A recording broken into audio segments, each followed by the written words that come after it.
Hello friends, welcome to my test series.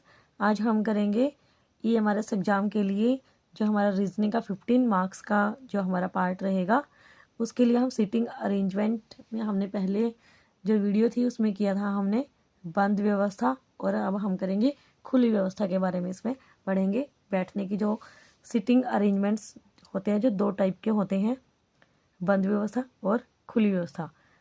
तो आज हम करेंगे खुली व्यवस्था के बारे में, अच्छे से इसको क्लियर करेंगे विद एग्जाम्पल।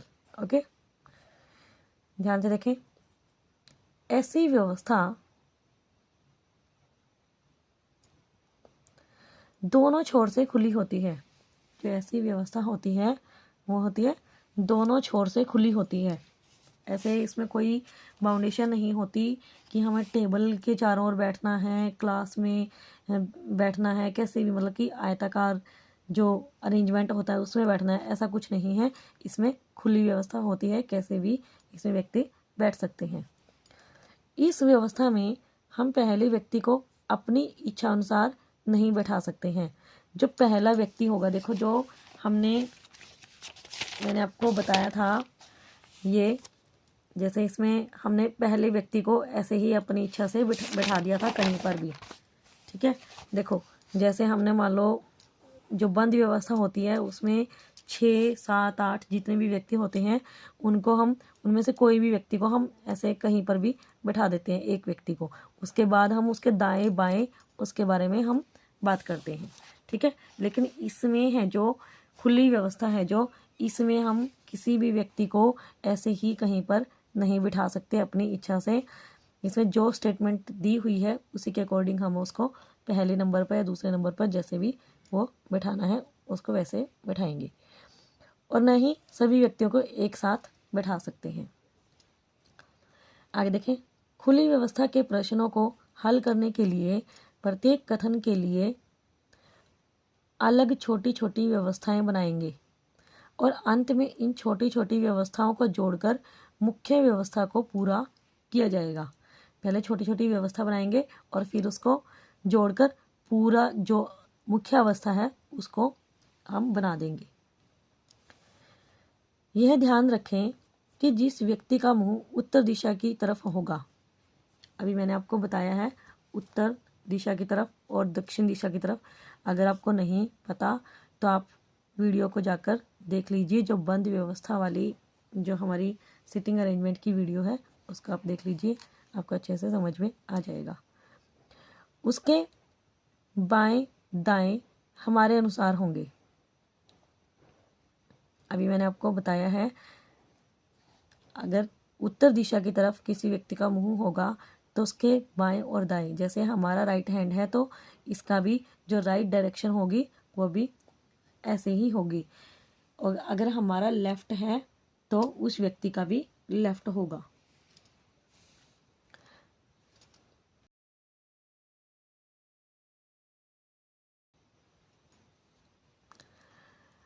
अर्थात हमारा बायां उस व्यक्ति का बायां होगा और हमारा दायां उस व्यक्ति का दायां होगा। जिस व्यक्ति का मुंह दक्षिण दिशा की तरफ होगा उसके बाएं दाएं हमसे विपरीत होंगे। अगर दक्षिण दिशा की तरफ व्यक्ति मुंह करके बैठेगा तो अगर हमारा लेफ्ट है तो उस व्यक्ति का राइट होगा, और हमारा जो राइट है वो उसका लेफ्ट होगा। अर्थात हमारा बायां उस व्यक्ति का दायां होगा और हमारा दायां उसका बायां होगा। इसको देखो, जो खुली व्यवस्था है इसको हम अच्छे से एग्जाम्पल के थ्रू समझेंगे। एग्जाम्पल के थ्रू आप करोगे तो आपको आसानी से ये क्लियर हो जाएगा बिल्कुल। सबसे जो पहली बात, क्वेश्चन को सॉल्व करने का सबसे जो आसान तरीका है, देखो हम क्वेश्चन पूरे की पूरी स्टेटमेंट पढ़ लेते हैं, लेकिन जो कॉमन सी बात है वो हम नहीं लिखते पहले, और हमारे जो पूरी स्टेटमेंट में जो कन्फ्यूजन हो जाती है उसको हम बार बार देखते रहते हैं, और हम जो पूरी व्यवस्था है उसको नहीं बना पाते। तो इसलिए हम देखो, सबसे पहले इसमें दिया हुआ है ABCDEFGHI और J। पहले तो हम इन व्यक्तियों के नाम लिख लेते हैं।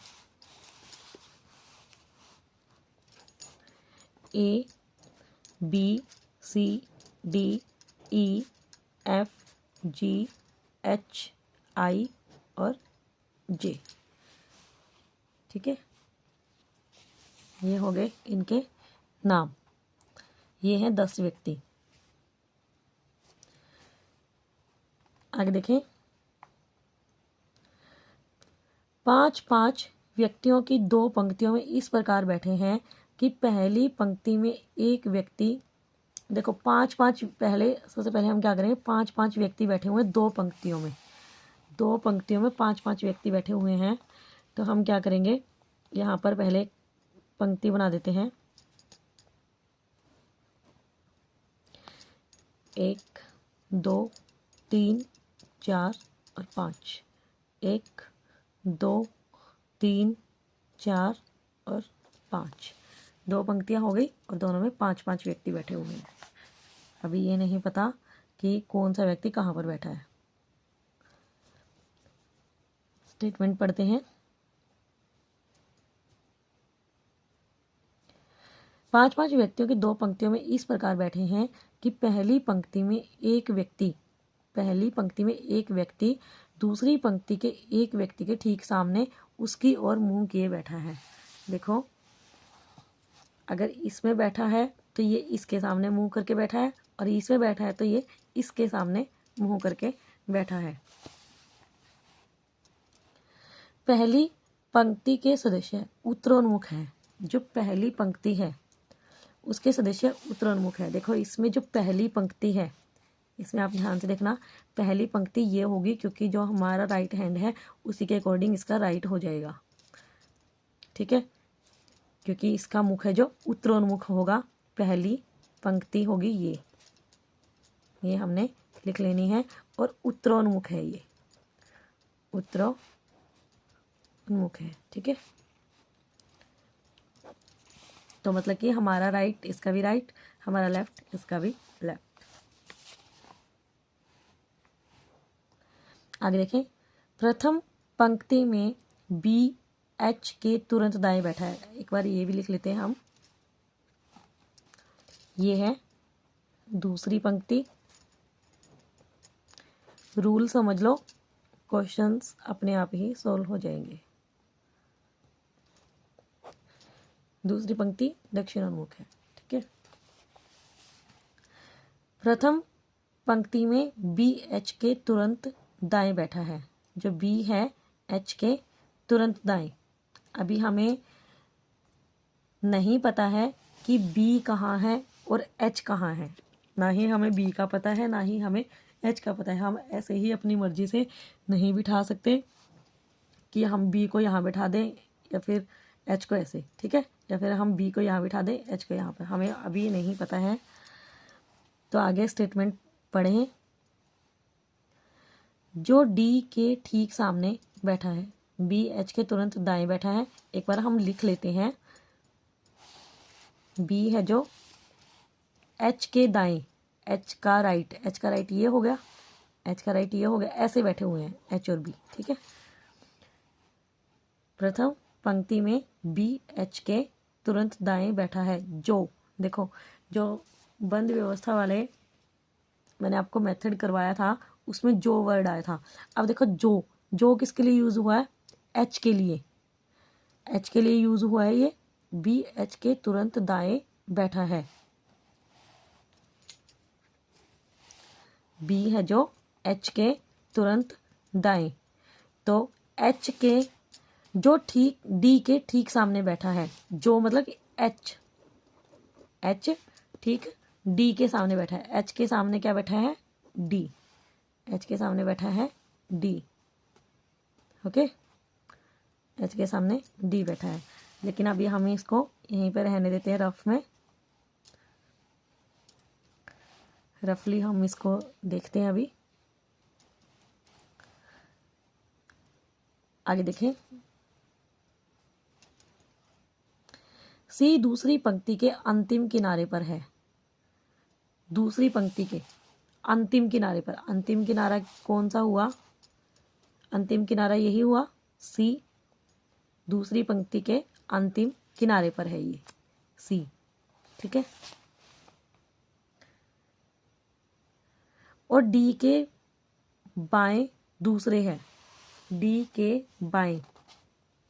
देखो मैंने आपको बताया है इसमें इधर राइट होगा और इधर लेफ्ट होगा, लेकिन इसमें लेफ्ट इधर होगा और राइट इधर होगा। डी के बाएं दूसरे है। जो सी है वो डी के बाएं है, तो डी के बाएं इधर, ये यहाँ पे दूसरे नंबर पर है, ये डी है। और देखें ये डी है, डी का लेफ्ट हो गया सी, ठीक है, दूसरे नंबर पर। आगे देखें, स्टेटमेंट पढ़ें। ए डी के तुरंत दाएं, ए है जो डी के तुरंत दाएं, तुरंत यहाँ पर, तो तुरंत दाया, तुरंत राइट इधर होगा, तुरंत जो राइट होगा इधर होगा। देखो, और इसमें जो पोजीशन अभी हमने जो किया था, इसमें डी के सामने एच, डी के सामने क्या बना एच, और एच के राइट में क्या बना बी। इसको भी हम अब लिख सकते हैं क्योंकि हमें डी की जो लोकेशन है वो पता चल गई है, डी की जो सिटिंग अरेंजमेंट है वो हमें पता चल गया है, तो इसलिए हम डी के सामने एच और बी ये हम इसको लिख सकते हैं।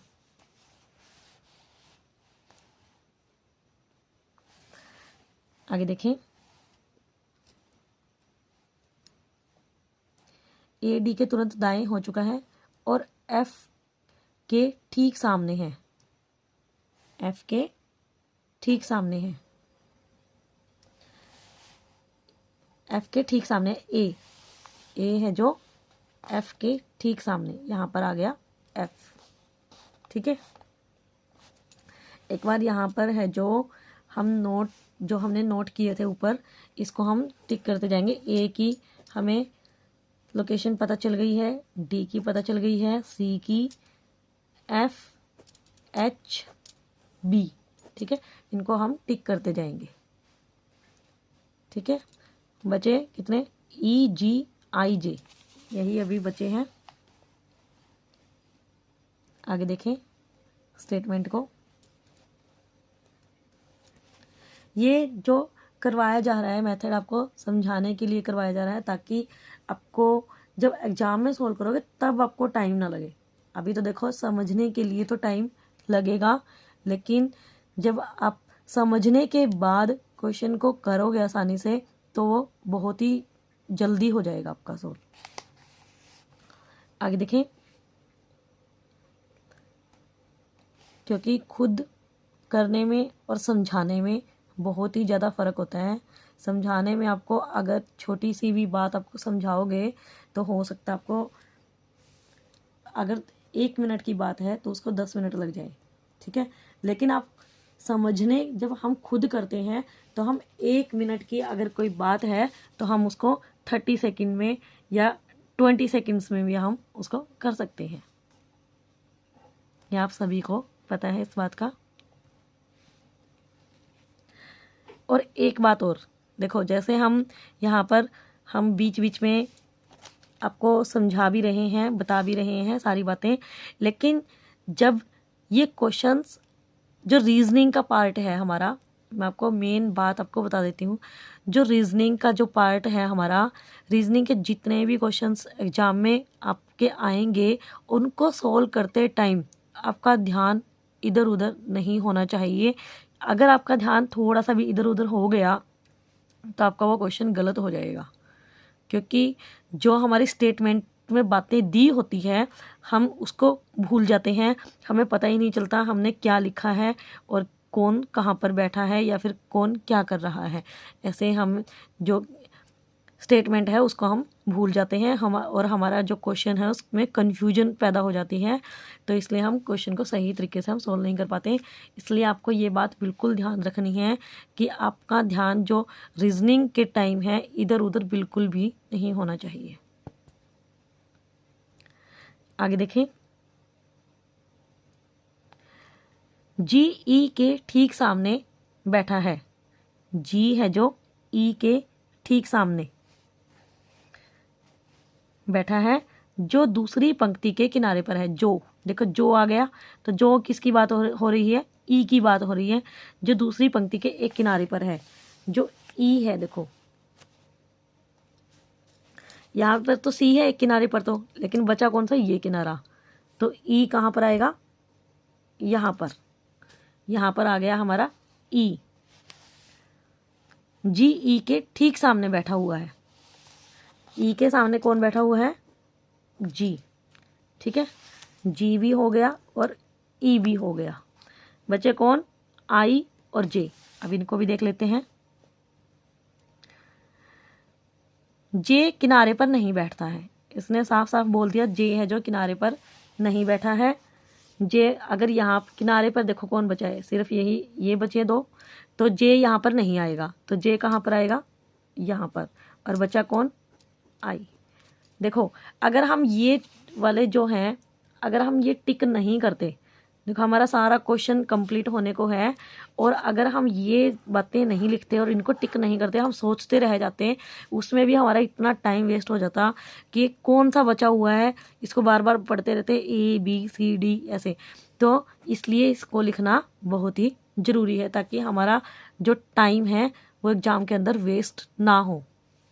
ओके, ये हमारा हो गया सिटिंग अरेंजमेंट, जो खुली व्यवस्था वाला है, जो सिटिंग अरेंजमेंट, ये हमारा कंप्लीट हो गया है। इसके क्वेश्चंस देखें ध्यान से। जे का मुंह कौन सी दिशा में है? जे बताओ भाई कौन सी दिशा में है? पता है सबको? दूसरी पंक्ति में है तो दक्षिण की तरफ है, दक्षिण की तरफ है। बी के विपरीत कौन बैठा है? बी के विपरीत, बी है जो, बी के विपरीत कौन बैठा है?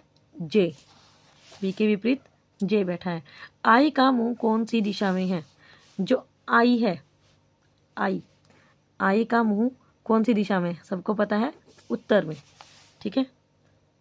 जी और बी के बीच कितने व्यक्ति हैं? जी और बी, जी और बी के बीच में कितने व्यक्ति हैं? एक, दो, दो व्यक्ति हैं जी और बी के बीच में।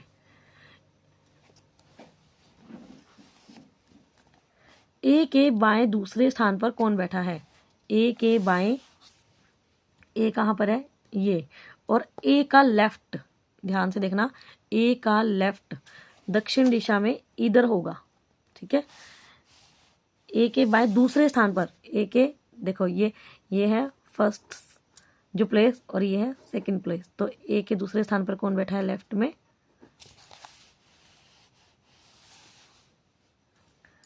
तो ये है जे। ओके, ये थी हमारी सिटिंग अरेंजमेंट, हो गया है हमारा कंप्लीट। आई होप आपको अच्छे से समझ में आया होगा। ऐसे ही हम रीजनिंग के जितने भी टॉपिक्स हैं उनको हम अच्छे से कवर करते जाएंगे। ओके, अगर आपको वीडियो पसंद आए तो please like share and subscribe my channel. Thank you so much.